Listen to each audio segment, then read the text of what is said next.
Hello bachcho, let's see the question. The question is Krebs cycle is considered as amphibolic because of the fact as follow.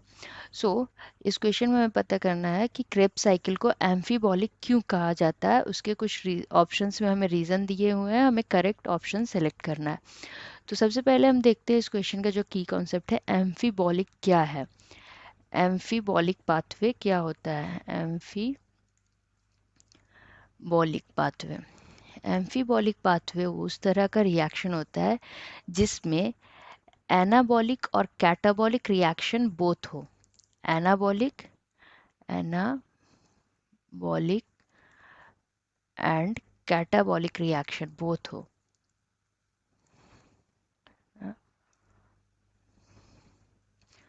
बॉलिक reaction, तो anabolic reaction क्या होता है जिसमें कुछ synthesise हो, synthesis हो।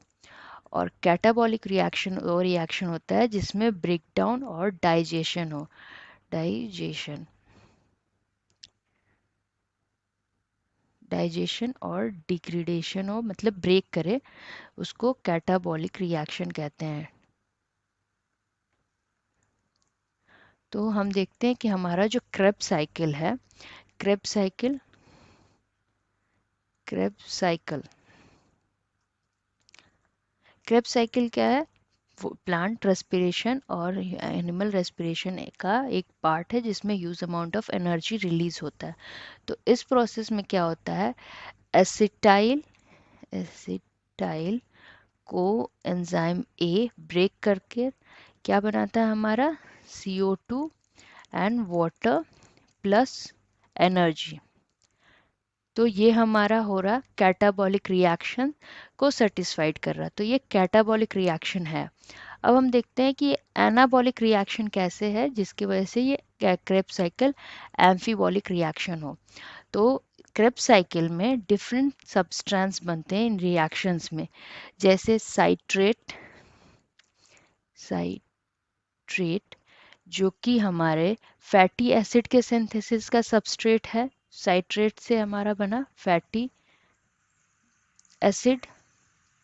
Next हमारा बनता है alpha ketoglutarate, alpha keto glutarate जो कि हमारा ग्लूटेनेट बनाता है, जो कि प्यूरिन के प्रोडक्शन में हेल्प करता है, प्यूरिन के प्रोडक्शन में। इसी तरह डिफरेंट डिफरेंट सबस्टेंस जो हैं हमारे डिफरेंट डिफरेंट अदर कंपाउंड्स के फॉर्मेशन में हेल्प करते हैं। तो ये हमारा क्रेब्स साइकिल जो है एनाबॉलिक रिएक्शन भी फॉर्म करता है।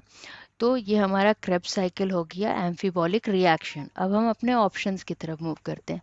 हमारा फर्स्ट ऑप्शन क्या है, the intermediates of cycle are use as precursor in biosynthesis of many compound. तो ये जो साइट्रेट है, अल्फा क्यूटोग्लूटेरेट है, ये इंटरमीडिएट सब्सटेंस होते हैं इस रिएक्शन का, जो कि डिफरेंट बायोसिंथेटिक सब्सटेंस कंपाउंड के प्रोडक्शन में हेल्प करते हैं, जैसे फैटी एसिड, प्यूरिन। तो ये हमारा स्टेटमेंट करेक्ट हो गया। नेक्स्ट क्या है, it is sole process to produce ATP। ये नहीं है, सोल प्रोसेस नहीं होता। ग्लाइकोलाइसिस जो है, ग्लाइकोलाइसिस, इसमें भी हमारा एनर्जी प्रोड्यूस होता है।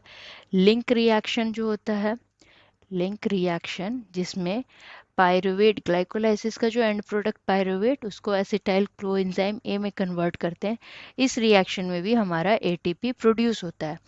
तो ये हमारा sole process of ATP production नहीं है।